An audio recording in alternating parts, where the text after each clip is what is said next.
De l'autre côté, Peter, Suzanne, Edmond et Lucie jouent à cache-cache dans une vaste maison. Lucie en profite pour retourner dans une armoire magique qu'elle a découverte et qui donne accès à un autre monde. Les pas qu'elle avait entendus étaient ceux d'Edmond. Il entra dans la pièce juste à temps pour voir Lucie disparaître dans l'armoire. Il décida aussitôt d'y entrer lui aussi. Il ne trouvait pas que c'était une cachette particulièrement bonne, mais il voulait continuer à taquiner Lucie au sujet de son pays imaginaire. Il ouvrit la porte. Il y avait les manteaux pendus comme à l'accoutumée, et une odeur de naphtaline, et l'obscurité et le silence. Mais aucune trace de Lucie. Elle pense que je suis Suzanne et que je viens l'attraper, se dit Edmond, et par conséquent, reste bien tranquille dans le fond. Il sauta à l'intérieur et claqua la porte, oubliant à quel point il est stupide d'agir ainsi. Puis, il commença à tâtonner dans le noir pour repérer Lucie.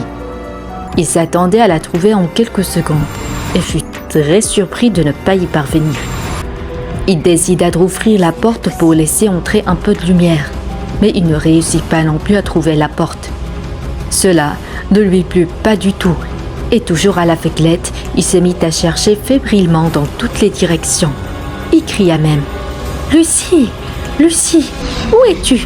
Je sais que tu te caches ici. » Il n'y a eu point de réponse, et Edmond remarqua que sa propre voix avait une résonance furieuse. Non celle à laquelle on s'attend à l'intérieur d'un placard, mais plutôt une résonance de plein air. Il remarqua aussi avec l'étonnement qu'il avait froid, qu'enfin, il fit lumière. « Dieu merci !» s'écria Edmond. La porte a dû se rouvrir d'elle-même. Il oublia complètement Lucie et marcha vers la lumière, qui selon lui provenait de la porte ouverte de l'armoire. Mais au lieu de sortir dans la chambre d'amis, voilà qu'il émergea de l'ombre de quelques sapins sombres et touffus et se retrouva dans une clairière au milieu d'un bois. De la neige poudreuse crissait sous ses pieds et recouvrait en couches épaisses les branches des arbres. Au-dessus de sa tête, il y avait un ciel bleu pâle, le genre de ciel que l'on voit par une belle matinée d'hiver.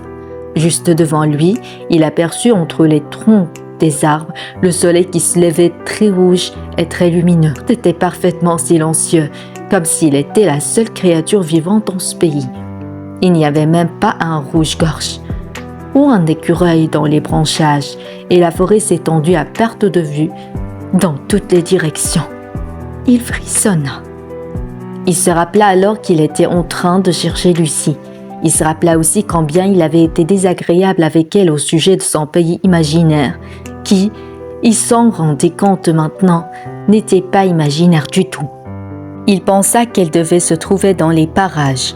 Aussi cria-t-il « Lucie, Lucie, je suis ici, moi aussi, moi Edmond !»